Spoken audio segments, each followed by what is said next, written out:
This one is the nucleus part of the organic chemistry, and you need to develop the understanding for the chemistry rather than relying on your memory skill. Most of the students rely on their memory skill for this part, but of course this one is based on the logic. It's extremely logical part. We don't need to memorize everything. क्या होते लोग क्या करते, भाई इसे इसमें convert करना है, इसे रट्टा मार लो. ऐसे कैसे मार लो, ऐसे कैसे करो भाई. यहाँ देखो, अगर मान लो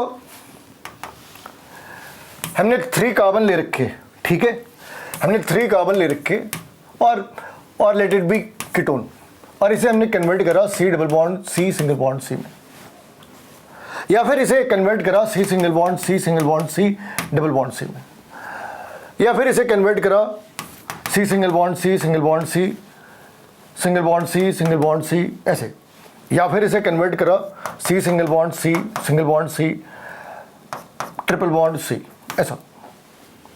किसे में कन्वर्ट करो.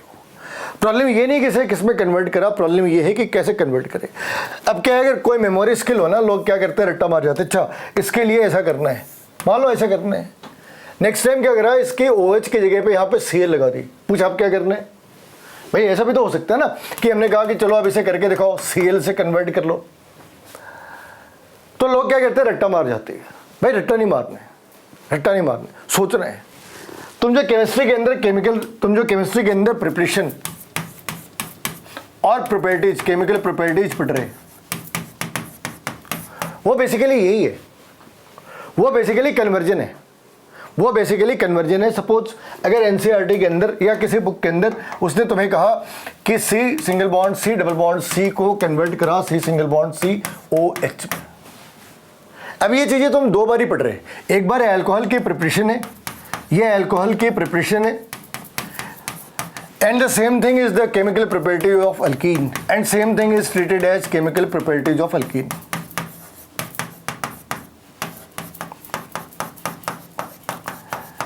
अब इसमें जो बेसिक सा तरीका है, पॉपुलर सा तरीका है, रट्टा मार जाओ. क्यों मार जाओ भाई, रट्टा मार लो. कितनी देर तक रट्टा मारना, तो रट्टा मारने की जरूरत नहीं है. ये पूरी जो अगली 3-4 क्लासेस होने वाली है वो इसके ऊपर ही है. यहाँ पे जो कन्वर्जन है बेसिकली कन्वर्जन का पार्ट है. ये कन्वर्जन भी 2-3 तरीके का है, ये समझ लो. N to N, N to N बोले तो जहाँ पे नंबर ऑफ कार्बन चेंज नहीं हो रहे, N to N+1 और N to N-1. यहाँ पे ये सेंस है, ऐसा नहीं कि हर बार एक ही बढ़ा रहे. इसे कह सकते हैं असेंडिंग अप, और इसे कह सकते हैं डिसेंडिंग डाउन.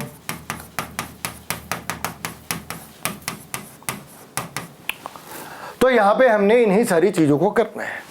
तो इसके बाद बचता क्या है, अगर हमने ये सारी चीज़ें समझ ली तो इसके बाद सिर्फ एक चीज़ बच जाती है, इसे कहते हैं नेम रिएक्शन. नेम रिएक्शन का पार्ट यहाँ पे इंक्लूडेड नहीं है. यानी एक क्लास तुमने करी, एक क्लास ने मतलब 3 क्लासेस कर ली, 1 2 3, तो तुमने 3 क्लासेस कर ली, तुम्हारी पूरी ऑर्गेनिक केमिस्ट्री खत्म हो जाती है. इन 3 क्लासेस के अंदर तुम्हारी पूरी ऑर्गेनिक केमिस्ट्री खत्म हो जाती है. कंडीशन सप्लाई, कंडीशन सप्लाई,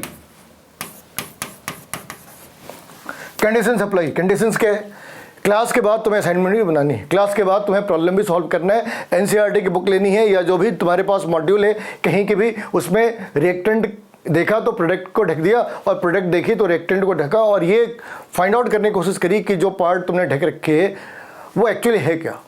और अगर तुम ऐसा करने में सक्सेसफुल हो जाते, तुम्हारी स्ट्राइक रेट 80-85% की हो जाती, तो तुम्हें केमिस्ट्री समझ आ गई, ऑर्गेनिक केमिस्ट्री तुम्हें समझ आ गई.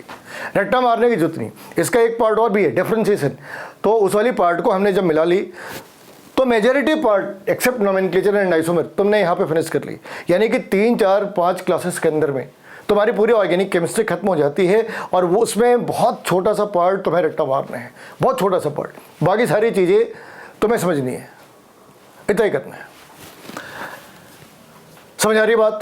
अब चलो स्टार्ट करते हैं. N to N और N to N+1 करते, N to N करते हैं. यानी जितने कार्बन रिएक्टेंट की साइड पे है उतने ही कार्बन प्रोडक्ट की साइड पे होने चाहिए. तो कन्वर्जन बेसिकली ये ऐसा नहीं है कि अगर हमें तुम्हें कहा कि अल्कोहल को डाईऑल में कन्वर्ट करो या अल्कोहल को डाईहैलाइड कंपाउंड्स में कन्वर्ट करो, तो तुमने आसमान में ऐसे पत्थर मारना शुरू करा, कोई तो निशाने पर लिख जाएगी. ऐसे नहीं करना है. इनका एक फिक्स रूट है, इनकी एक फिक्स शेड्यूल है, इनका एक फिक्स पैटर्न है और तुम्हें उस पैटर्न को समझना होगा, उसे याद करने की जरूरत नहीं। एनसीईआरटी के जो चैप्टर्स के फ्लो है एक्चुअली वो कन्वर्जेंट ट्रैक है। एनसीईआरटी के जो चैप्टर्स के फ्लो हैं वो कन्वर्जेंट ट्रैक है, उन सबका एक दूसरे के साथ रिलेशनशिप है। अजीब सा लगा मगर ये सच है। तुम किसी भी कंपाउंड को रैंडमली कन्वर्ट करना चाहो उसके लिए नेम रिएक्शन है, अदरवाइज एक सिस्टमेटिक प्रोसेस है और उस प्रोसेस को तुम्हें समझना होगा, उस प्रोसेस को तुम्हें समझना होगा। ये सिस्टमेटिक प्रोसेस है। यहाँ पे तुम देखोगे 8 स्टेशन है और 8 के अंदर 2 ऑप्शनल है। 8 स्टेशन है, ये देखो 8 लिख रखा है ना, और इनमें 2 स्टेशन ऑप्शनल है। वो कौन से 2 स्टेशन है? एक एल्डिहाइड कीटोन और एक अल्कीन, ये 2 स्टेशन ऑप्शनल है। तो तुम्हें स्टेशंस के नाम याद रखने हैं। अल्काइन, अगर तुम सीक्वेंस में देखो तो ये हाइड्रोकार्बन है, अल्काइन अल्कीन अल्कीन। उसके बाद नेक्स्ट चैप्टर कौन सी है 12th क्लास में? Hello alkyne. नेक्स्ट चैप्टर कौन सी है? Alcohol phenol ether. Next chapter कौन सी है? Aldehyde ketone. नेक्स्ट एसिड, और लास्ट में क्या है? Acid derivative. तो हमें एक बार इस चार्ट को ध्यान से देखना होगा, हमें इस चार्ट को एक बार ध्यान से देखना होगा। और ये कोई बहुत बड़ी बात नहीं, क्योंकि ये जो एनसीईआरटी के चैप्टर के फ्लो थे उसको लिखा है। मेरा काम है तुम्हें इस बात का भरोसा दिलाना कि ये सारी चीज़ें जो तुम देख रहे थे ना, तुमने कभी सोचा नहीं कि ये चीज़ें इतनी सिंप्लीफाइड वे में है, ये इतनी सिंपल सी चीज़ें, ऐसा तुमने सोचा ही नहीं। तो यहाँ पे कुछ एक प्रोसेस है, हर एक प्रोसेस के बारे में डिस्कस करते हैं और फिर वापस में कुछ चीज़ों को कन्वर्ट करके देखते हैं कि चीज़ें कन्वर्ट हो भी रही या नहीं। तो यहाँ पे एनसीईआरटी के चैप्टर्स के फ्लो आगे। अब एक बार देखते कि एक्चुअली हो क्या रहे। तो अगर तुमने ट्रिपल बॉन्ड को ट्रिपल बॉन्ड सी को कन्वर्ट करा C डबल बॉन्ड C में या C सिंगल बॉन्ड C में, तो basically this is hydrogenation, this is basically hydrogenation, this is hydrogenation, and because it's A hydrogenation so it's a reduction also. तो reduction तो दोनों जगह पे है, यहाँ भी और यहाँ भी। फिर इन दोनों को कैसे डिफ्रेंशिएट करें? अगर इसे A लिखा और इसे B लिखा तो डिफ्रेंशिएट कैसे करें? जो A है उसे कंट्रोल्ड रिडक्शन कहते हैं, जो A है उसे कंट्रोल्ड रिडक्शन कहते हैं, लेकिन B को कंट्रोल्ड रिडक्शन नहीं कह सकते, ये कंप्लीट रिडक्शन है। हाइड्रोजन ऐड करा तो रिडक्शन है, पूरी तरीके से करा तो कंप्लीट है, अदरवाइज ये कंट्रोल्ड रिडक्शन है। यानी हमने यहाँ पे उन रिएजेंट्स को लेना है जो हाइड्रोजन प्रोवाइड करते हैं। अब हाइड्रोजन प्रोवाइड करने के 2 तरीके हैं, या तो हाइड्रोजन डाली और कैटलिस्ट डाल दी, या फिर हमने हाइड्रोजन डाली और कैटलिस्ट ऐसा डाला कि जो हाइड्रोजन को आगे रिएक्ट करने से रोक दे। तो एक बारी कंट्रोल्ड हाइड्रोजनेशन है, एक बारी नॉर्मल सी हाइड्रोजनेशन है। तो नॉर्मल सी हाइड्रोजनेशन के रिएजेंट्स हमने हजारों सालों से पढ़े हुए हैं।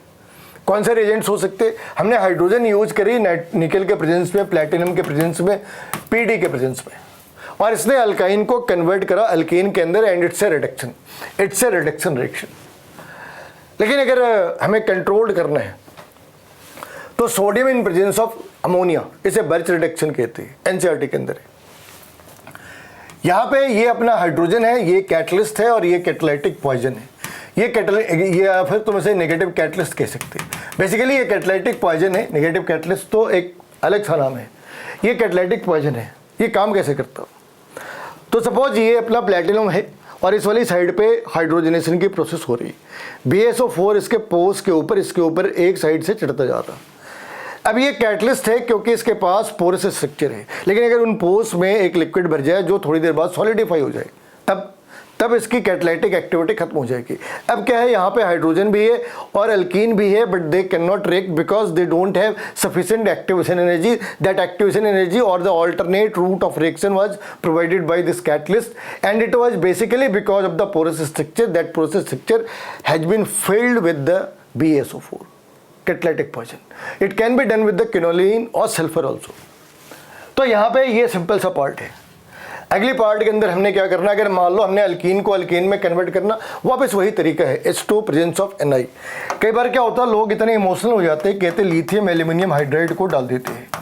भाई lithium aluminium hydride is not valid for C double bond C और C ट्रिपल बॉन्ड C, और in short it is not valid for non polar, it is not valid for non polar bonds.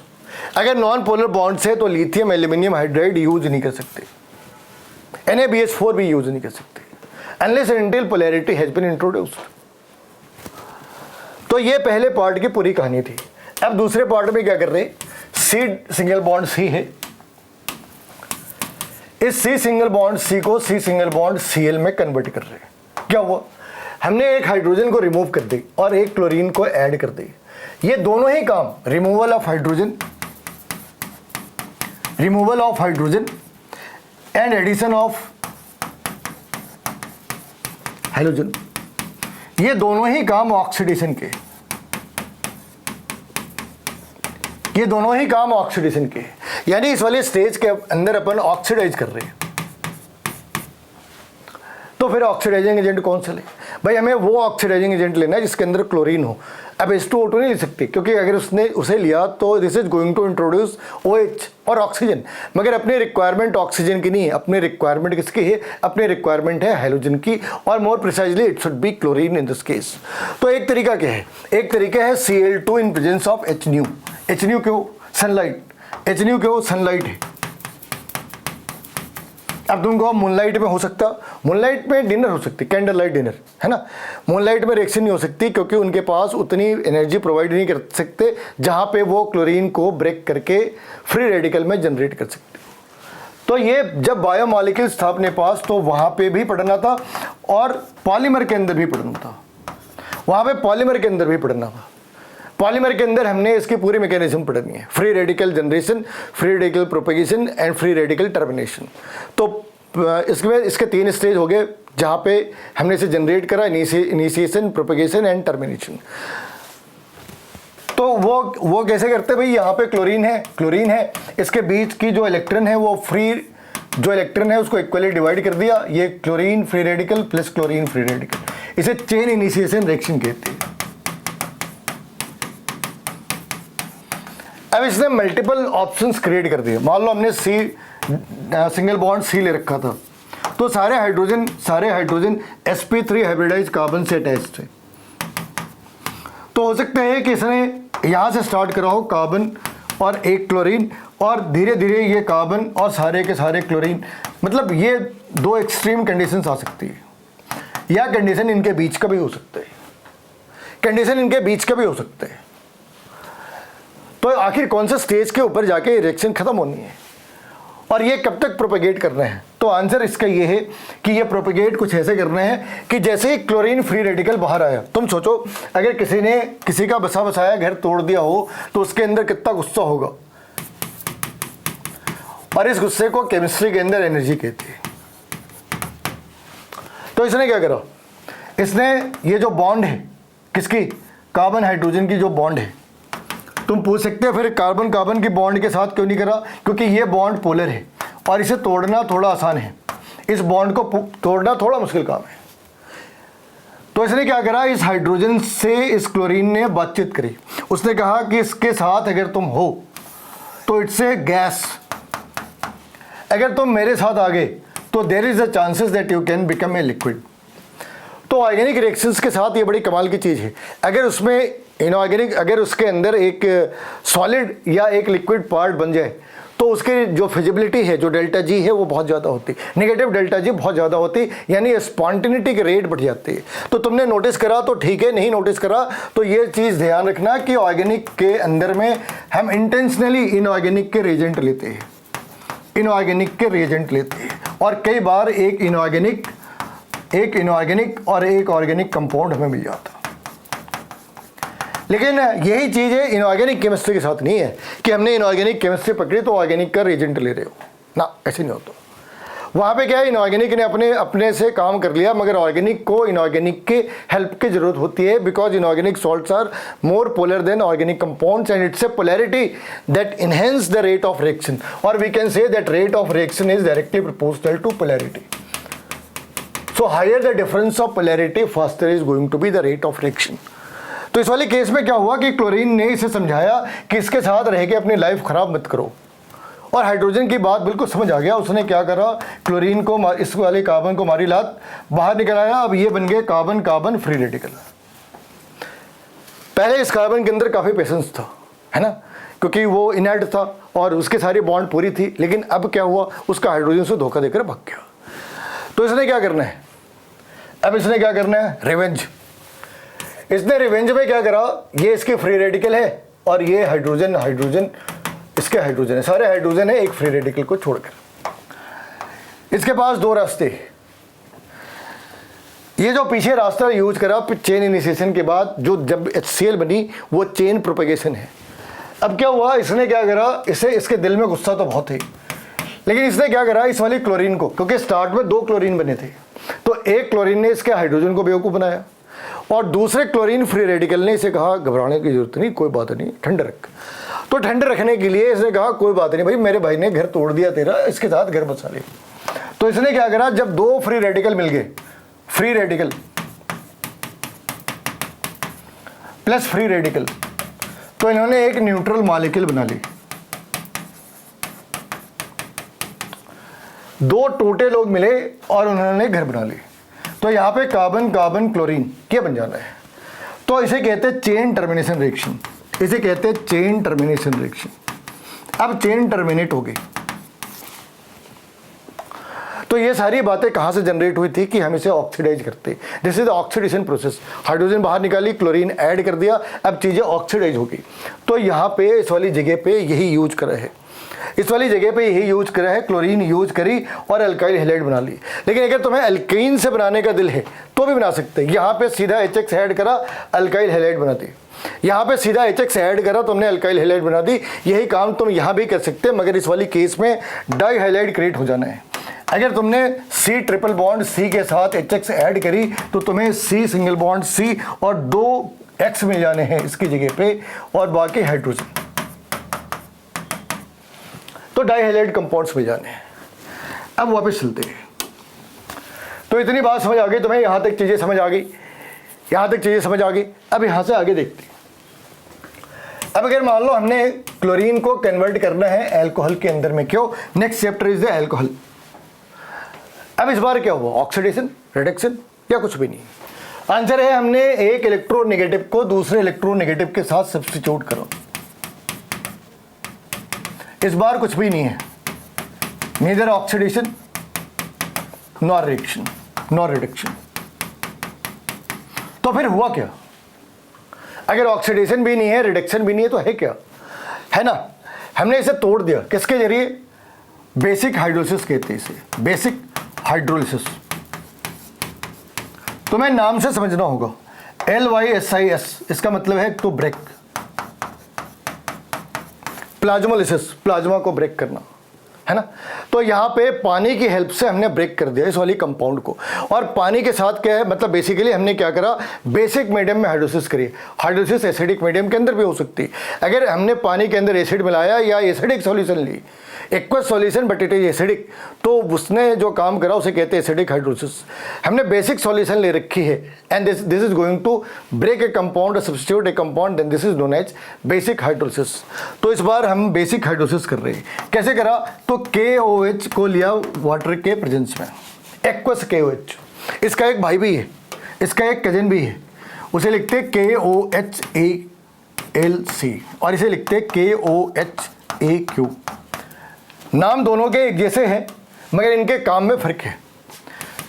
ये elimination reaction के लिए है और ये substitution reaction के लिए। तुम पूछ सकते हैं ऐसा क्यों हुआ, क्योंकि ये इन दोनों के कॉम्पैरेटिवली ये वीकर बेस है, ये वीकर बेस है और ये स्ट्रॉन्गर बेस है।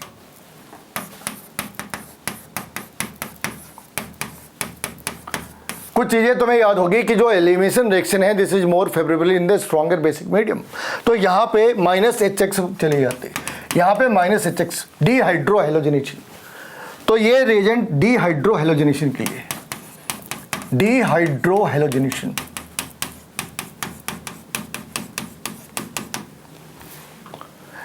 लेकिन यहाँ पे डिहाइड्रोहेलोजिनेशन नहीं कह सकते because it's a substitution reaction, Cl has been substituted by OH negative, simple. तो हमने यहाँ पे Cl को रिप्लेस कर दिया किससे, OH के साथ। तो अब ये चीज़ें बन गई अल्कोहल, तो ये चीज़ें बन गई अल्कोहल। अब अल्कोहल से अपने पास 2 रास्ते हैं, अल्कोहल के बाद अपने पास 2 रास्ते हैं। हमने अल्कोहल को सीधा एसिड में कन्वर्ट कर दिया और अल्कोहल को बीच रास्ते में अल्कोहल एल्डिहाइड में रोक दिया, एल्डिहाइड ऑब्लिक कीटोन। यहां पे वापस फिर से वैसे ही, अगर ये करा तो इसे कहते हैं कंट्रोल्ड ऑक्सीडेशन। कंट्रोल्ड ऑक्सीडेशन, और ये करा तो कंप्लीट ऑक्सीडेशन।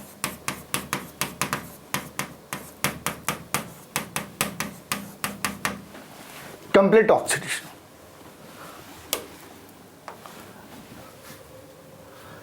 अब ये जो कंट्रोल्ड ऑक्सीडेशन है, इसके लिए अपने पास वीकर ऑक्सीडाइजिंग एजेंट होनी चाहिए, और यहां पे स्ट्रॉन्गर ऑक्सीडाइजिंग एजेंट।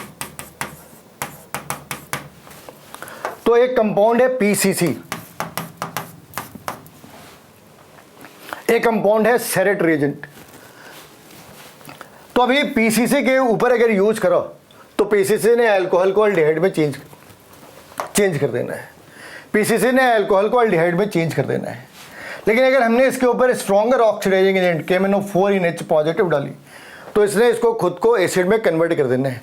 ध्यान रखना, PCC can not convert aldehyde into acid. वो अल्कोहल को एल्डिहाइड में कन्वर्ट कर सकता है, लेकिन वापस अगर तुमने उसके अंदर पीसीसी ऐड कर दी तो वो उसे कन्वर्ट नहीं कर सकता। इनके स्ट्रक्चर्स भी पढ़ने हैं, अगली क्लास में इनके स्ट्रक्चर्स पढ़ने हैं थोड़ी मैकेनिज्म के साथ। लेकिन फिलहाल मेरा पर्पस है इन चीज़ों को तुम्हें समझाना कि चीज़ें कितनी आसान है और एक आधी प्रॉब्लम सॉल्व करके दिखाना। तो एक बारी तुमने एसिड बना ली, तो अब सारा काम क्या है, अगर एसिड बन गई तो अब सारा काम क्या है, इसके एसिड डेरिवेटिव बनाना। तो एसिड से एसिड डेरिवेटिव जनरली क्या है, -H2O कर दी, पानी बाहर निकाल दी तुमने, है ना। और इसकी जगह पे बेसिकली क्या करा, हमने पानी बाहर निकाल दी और यहाँ से ये जो OH है इसकी जगह कुछ X, Y, Z कुछ भी ऐड कर दिया, उसे कहते हैं एसिड डेरिवेटिव। तो basically acid derivative can be form by removal of water molecule. तो ऑब्वियस सी बात है, इसने OH दिया, बाजू वाले ने कुछ दिया होगा, तभी तो पानी बाहर आ रही ना। तो एक कंपोनेंट एक एसिड से आना है, दूसरा कंपोनेंट बेस से आना है, या जो उसके साथ के सॉल्ट है उसके साथ आना है, और इन दोनों ने मिलकर एसिड डेरिवेटिव बनाने हैं। सपोज अगर अपने पास एनहाइड्राइड बनाने हो, तो एनहाइड्राइड बनाने का तरीका क्या है, एनहाइड्राइड का मतलब है एसिड माइनस वाटर। हमने एसिड ली, उससे वाटर बाहर निकाल दी। तो अगर कुछ भी नहीं लिखा है तो हम ऐसे सेम 2 मॉलिक्यूल्स ऑफ एसिड लेते हैं और इससे पानी बाहर निकाल दे। अगर हमने इससे पानी बाहर निकाल दी तो अब जो कंपाउंड जनरेट होना है वो ये है। और क्या नाम होगा भाई, कौन से एसिड की एनहाइड्राइड है, इथेनोइक एसिड की एनहाइड्राइड है, तो उसका नाम इथेनोइक एनहाइड्राइड हो जाना है, इथेनोइक एनहाइड्राइड हो जाना है। इतना आसान काम है। यहां से अगर तुमने OH को हटा के NH2 डाल दी, अगर OH को हटा के तुमने NH2 डाल दी तो इसने अमाइड बनाई। अगर तुमने इस OH को Cl से रिप्लेस करा तो इसने एसाइल हैलाइड क्रिएट कर दी। और हर बार बेसिकली क्या हो रहा है, it's a removal of simple molecule और समथिंग लाइक HX और H2O। और रिएजेंट क्या ले रहे, इस वाली केस में रिएजेंट बेसिकली क्या ले रहे, कॉन्सेंट्रेटेड H2SO4 या फिर PX3, PX5, SOCl2 और NH3। ये जो Cl का पार्ट है, अगर हमने इसके ऊपर एसिड के ऊपर PCl3, PCl5, SOCl2 डाली तो ये सब्स्टिट्यूट हो जाना है, OH will come out and Cl is going to be added। अब इस वाली केस में एक बहुत खतरनाक सी चीज़ है कि Cl being a better living group and OH being a poor living group, how it means how the opposite observation can be। भाई जब OH एक बेकार लिविंग ग्रुप है और Cl एक बढ़िया लिविंग ग्रुप है तो Cl ऐड क्यों हो रही, तो ये मैकेनिज्म के अंदर पढ़ने का पार्ट है। मैकेनिज्म भी सेपरेटली हमें ऐसे ही पढ़ना है, अलग अलग पार्ट्स के अंदर पढ़नी है। तो इस वाली केस में इतनी सारी चीज़ें हैं। अब अगर मान लो थोड़ी सी प्रैक्टिस करते हैं, अगर मान लो यहाँ पे लिखा है C+C और आपने इसे कन्वर्ट करना है COOCOC में, तो हमने सबसे पहले क्या सोचना है, ये कौन से स्टेशन से कौन से स्टेशन तक की है। ये खुद है स्टेशन नंबर 2 और ये है स्टेशन नंबर 8। एक बार ही देखो, ये है स्टेशन नंबर 2 और ये है स्टेशन नंबर 8। तो यहाँ पे एक बार हमें ऐसे लिखना है कि भाई जाते कैसे। देख ध्यान रखना कि हमें स्टार्ट में पूरा प्रोसीजर फॉलो करना है, बाद में इसके शॉर्टकट भी हो सकते हैं। तो अगर C+C है तो हमने क्या करा, सी सिंगल बॉन्ड सी बनाई, सी सिंगल बॉन्ड Cl बनाई, सी सिंगल बॉन्ड OH बनाई, और फिर एल्डिहाइड वाली पार्ट को गायब कर दिया और OH बना दी, एसिड बना दी, और एसिड से पहुंच गए इस वाली जगह पे। अगर तुमने इतना काम कर लिया तो अब तुम्हें आगे इसके अंदर रिएजेंट्स फिल करने हैं। तो यहाँ से यहाँ क्या करा भाई, यहाँ से यहाँ H2 इन प्रेजेंस ऑफ निकल डाल दी, यहाँ से यहाँ क्या करा, Cl2 in presence of HNO डाल दी, यहाँ से यहाँ क्या करा, एक्वस KOH डाल दी।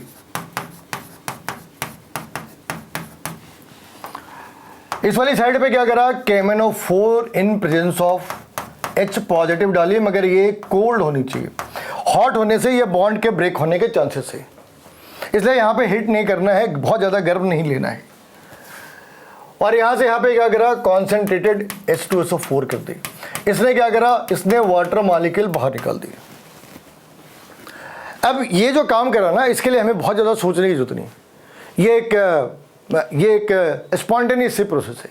तुम्हें पता है कौन से स्टेशन की बात है, 2 पहुँचना कहाँ पे, 8 पे कैसे करना है, ये रास्ते हैं, ये रीजेंट्स हैं। मान लो अगर हमें ऐसा करना हो, C ट्रिपल बॉन्ड C है और इसे कन्वर्ट करना हो C डबल बॉन्ड OH में। एक बार फिर से सोचो, क्या सोचो, ये कौन से स्टेशन है, नंबर 1, ये कौन सी स्टेशन है, नंबर 6। तो 1 है और 6 पे आना है, यानी बीच के बच गए 4, उसमें एक ऑप्शनल है, यानी बीच के बच गए 3, इतनी है ना। तो बीच के 3 कौन कौन से हैं, ये C सिंगल बॉन्ड C, ये आ गई C सिंगल बॉन्ड Cl, और ये आ गई C सिंगल बॉन्ड OH, और ये फाइनल आंसर है। तो बीच के जो 3 थे वो बीच के 3 ये है। अब रिएजेंट कौन सी है, यहाँ पे क्या लिखा भाई, H2 in presence of HNO, H2 in presence of निकल। इस वाली केस में क्या लिखा, इस वाली केस में लिखा Cl2 in presence of HNO। इस वाली केस में क्या लिखा, इस वाली केस में लिखा KOH in presence of water. और इस वाली केस में क्या लिखा, PCC, पायरिडिनियम क्लोरोक्रोमेट। बस इतना ही आसान है, इतना ही आसान है। ये तो तब है जब हम एक एंड से दूसरे एंड पे जा रहे हैं, कोई छोटा मोटा हो, कोई छोटे मोटे ऑपरेशंस हो तो और भी आसान है। जैसे अगर मान लो हमें C सिंगल बॉन्ड CCl को कन्वर्ट करना हो C डबल बॉन्ड ONH2 के अंदर, तो क्या करा भाई, ये कौन से स्टेशन पे है, ये है अपना स्टेशन नंबर 3। ये देखो, ये है अपना स्टेशन नंबर 4, और ये कौन से स्टेशन है, ये है अपना 8। यानी बीच के मिशन कौन कौन से, 4 से 8 पे जाना है, 6 ऑप्शनल है, यानी 4 से 5, 5 से 7, 7 से 8। तो 4 से 5 पे क्या आ गए, C सिंगल बॉन्ड COH, फिर क्या लिखा, C single bond C double bond OH, और फिर लिखा अमोनिया।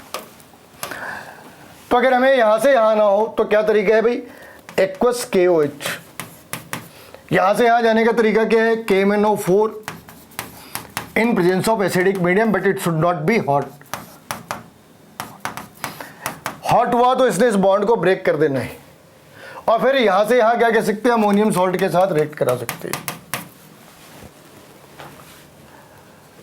तो तुम्हें ऐसे प्रॉब्लम सॉल्व करने हैं, तुम्हें ऐसे प्रॉब्लम सॉल्व करने हैं, है ना। तुम्हें रैंडमली कुछ एक मॉलिक्यूल्स को लिखना है, उसे सॉल्व करने की कोशिश करनी है, नहीं तो लास्ट में जो हमने सॉल्व करा उसे वीडियो में लिख लो, उसे वापस सॉल्व करके देखो। और तुम्हें ऐसे जो ऑर्गेनिक के अंदर जो तरीके हैं, ऑर्गेनिक की जो किताब है उसके अंदर एक बारी हाथ डाल के देखो, जो कन्वर्जन का पार्ट है वो ऐसे हो रहा नहीं हो रहा। एग्जाम के अंदर इसी चीज़ को क्या लिखते हैं, XYZ। तो ये हमें XYZ फाइंड आउट करने का तरीका है। हर एक एग्जाम के अंदर ऐसे 2 या 3 सवाल आ जाते हैं, 2 या 3 out of 15। Out of 15, 2-3 questions are there where we need to find X, Y, Z. Sometimes we need to find X and Y only. Sometimes we need to find Y and Z only. उसे find out करने का ये तरीका है। इसमें एक problem है, अभी हम लोगों ने सिर्फ फॉरवर्ड पढ़ी है, फॉरवर्ड पढ़ी है। अब इसका एक तरीका रिवर्स भी आने का है। अगली क्लास रिवर्स की होनी है, उसके पहले तुम्हें ये प्रॉब्लम सॉल्व करनी है। ध्यान रखना, ये सब कुछ स्विमिंग सीखने जैसे है। थ्योरी पढ़ के तुम पानी में कूद के डूब जाओगे, तुम्हें तैरना है, प्रैक्टिस करनी है, कहानी नहीं सुनना। ये कहानी सुनाने की जगह नहीं।